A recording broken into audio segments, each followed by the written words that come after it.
Communication, sharing ideas. We all communicate, or try. But what makes a really great speaker?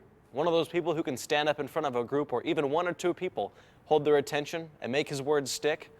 That's what you're going to find out in this video. You'll get to see, discuss, and practice some important basic communication skills. And you'll learn some valuable tips that will help you now, in college, in business, as well as in your everyday interactions with people. Ready to get started? Okay then, here we go. When you're speaking to a group, or even a couple of friends, stand in the neutral position. Your arms are hanging comfortably at your sides. Why is this so important? Your hands, your feet, your ears, and your eyes, as well as your mouth, are all communications tools. Standing in this neutral position lets you make the most of them. Let us show you what we mean. Where you stand in relation to your audience says a lot without words. Imagine that you're talking to a couple of guys in your troupe. You see that they're squinting, which means that they can't fully concentrate on what you say. A smart communicator moves into the shade, or at least to a position where the sun isn't shining directly into the eyes of the audience. If you're talking to a group, you can choose to stand in one spot or move around a little. As you move, your audience will use their eyes to pay attention to where you are. But avoid pacing, which can be distracting. Movement on just key points will do the trick. If you see that you don't really have the attention of the person or people you're talking to, take a step towards them, subtly, to regain their attention. Your hands are also very powerful communication tools. You can use your hands and arms to emphasize ideas. An open-handed gesture with the palm up will invite participation. For example, this. Does anyone have any comments or questions? Typically gets a more positive response than, Does anyone have any comments or questions?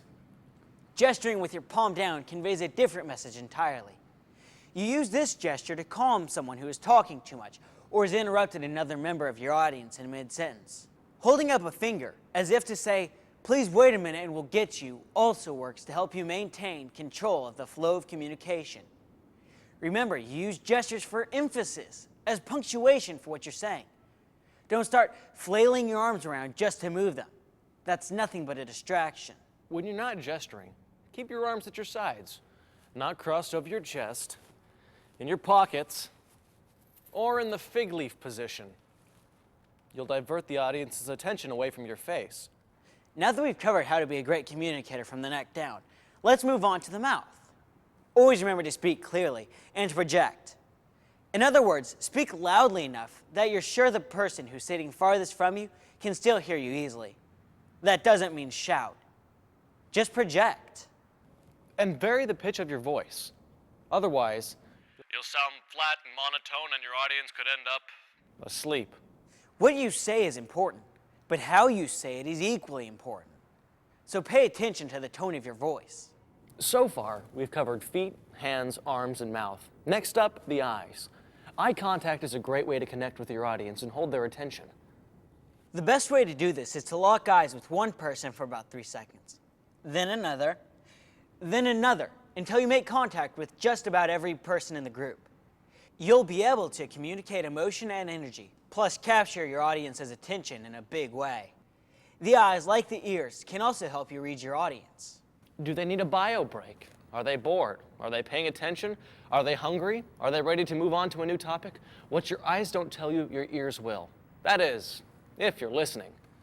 I shouldn't have to listen. I'm the speaker, remember? No, my friend. Sharing ideas is a two-way process. Feedback, hearing what someone has to say, is a key part of the communication process. Let's review what we've talked about so far. That a good communicator uses his feet, hands, arms, mouth, eyes, and ears in the process. Posture is also important. Make sure you stand straight and tall and make eye contact. You will look and feel more confident. Now that you know how to look like a great communicator, let's find out how to be a great communicator, starting with a little history. Back more than 3,000 years ago, the Greek philosopher Aristotle created a communications model that is still valid today. Smart guy. He said that communication has 3 distinct parts: the sender, the message, and the receiver. The idea here is that messages flow both ways, from the sender to the receiver, and from the receiver to the sender. What that means is that both parties are responsible for good communication. Think of it like a football game. The quarterback would be the sender, the football would be the message, and the wide receiver would be the receiver. The quarterback is responsible for throwing the football in a way so the wide receiver can catch it as easily as possible so he can run with it and score. If the quarterback throws the ball too short or too long, the receiver might miss it. If the wide receiver isn't paying attention and doesn't try to position himself to catch the ball will probably end up on the ground. It takes the two of them working together to score. So as a speaker, how can you send your message so your audience can easily receive it? How can you help your audience understand what you're saying? You have to package the message effectively so your receiver gets it without a lot of work. Think about how a journalist packages a news story. It's always who, what, where, when, why, and how. The Boy Scouts of America has two distinct ways for you to communicate a message effectively, too. The teaching edge and the leading edge. The letters E, D, G, and E stand for explain, demonstrate, guide, enable. In short, the best way to package your message when you're teaching someone a new skill. That means you explain how to do the skill, demonstrate to your audience how to complete the skill, guide them as they try to do the skill, and lastly, enable them to do it on their own. Now, everyone we lead is not going to be at the same level of knowledge, so you adjust your speaking style to match their level. When someone is clueless about a skill, you start with explaining the skill. When your audience has a general idea but needs to know specifically what the skill or behavior looks like, then demonstrating is the mode to operate in. Stepping back and letting the person or persons try out the skill for themselves means you limit your communication and coach them through the behavior. That's guiding. Enabling involves taking 2 steps back to allow the learner to hone the skill and own it for himself. In any of these stages, it's important to get feedback from your audience to make sure that the message you're sending is actually getting through. If you're talking below their ability, you run the risk of insulting, offending, or boring them, and you stop the communication process before it even starts. If you talk above their ability, you are certainly going to frustrate your audience, and then it's even harder to get them back. That brings up a good point. How do you know the message is actually getting through? The answer? Effective listening. Think of it this way.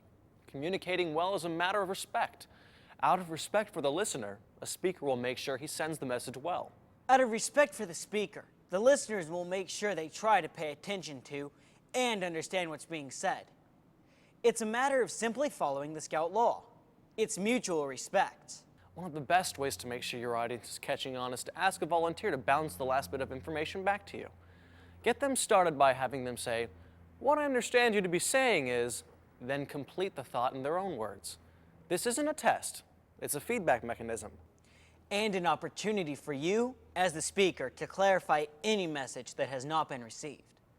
Effective listening encourages your audience to repeat the message back to you, rephrase the message, state their understanding of the message, plus ask for more information if they need it. Effective listening is also a great tool to use in resolving conflict. Remember it this way, EAR, or ear. That stands for express what you want and what you're doing to get it. Address why this is working or not working, and resolve, which involves identifying the options for solving the problem. EAR, in combination with good communication skills, will get the job done. Then you can adjust your message to fit the skill level of your audience. And always make sure that you're paying attention to the body language, both yours and your audience's. Are you gesturing palm up when you want a response? Or are your arms crossed over your chest?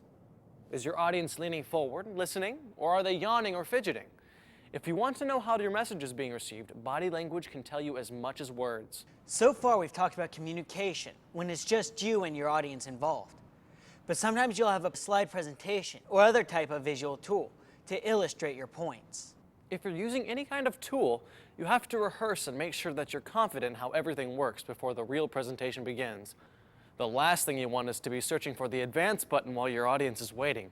Talk to your audience, not to your slide presentation. Face front and center, make eye contact. And if you want to make sure you're on the right slide, check the computer screen in front of you, not the wall screen behind you. Also, avoid what we call the whiplash approach. Quickly turning and looking at the screen and then looking back at the audience every time you advance the slide, and then double checking to make sure it's still there. You may still think you're being subtle, but trust us, you're not. Keep facing your audience and connecting with them. But what if your audience, or the person you're communicating with, is an adult? Should you do something differently? Actually, the same tools that work well for communicating with your peers also works well for communicating with adults. In fact, they may be even more important. When you're communicating with an adult, try to avoid those bad habit words, such as like and you know, the little space fillers that can creep into our conversation. They're not only unnecessary, but they sometimes weaken your message. So I was on my honor to do my best and do my duty to God and country. See what I mean? Whether you're speaking to your scoutmaster about an idea you have to improve the troop, to a teacher, to a parent, or a store manager, this 5-step process will help you communicate well. Start by saying, "Here's the reason I'm asking for some of your time." this quickly lets the adult know your objective. Then, "Let me share an idea with you." you've clearly stated that you have a thought to share in a considerate way. You didn't say, we ought to do things differently, or I think we're doing things wrong. Instead, you opened up the discussion. Then summarize the situation for them in our who, what, when, why, and how context. And reinforce the benefits. Here's why this idea helps us achieve our goals. Then the big finish, Let's discuss the steps to put this plan into action. putting the idea into motion. Right about now, you ought to be feeling pretty confident because you've just learned some of the basic techniques that will ensure you always communicate well. Ready for a little review? When you're speaking, make sure you stand in the neutral position with your arms at your side and stand up straight. A good communicator uses his feet, hands, arms, mouth, eyes, and ears. Gesturing, stepping towards the audience and projecting your voice, making eye contact and listening to your audience's response helps make you a standout speaker. Remember, effective communication has 3 parts: the sender, the message, and the receiver. Each part plays an important role. The message has to be packaged well, the sender has to present the message effectively, and the receiver should do his part to take in the message. When you're using a slide presentation, make sure you rehearse and make eye contact with the audience, not the screen behind you. Finally, when you're communicating with an adult, use the same techniques we've talked about to communicate your message clearly. But avoid saying and those other little fillers. You'll sound more confident and professional. Oh, and there's another critical part of communicating well, and that's knowing when to stop talking. With that, we'll say goodbye, and thank you for your attention.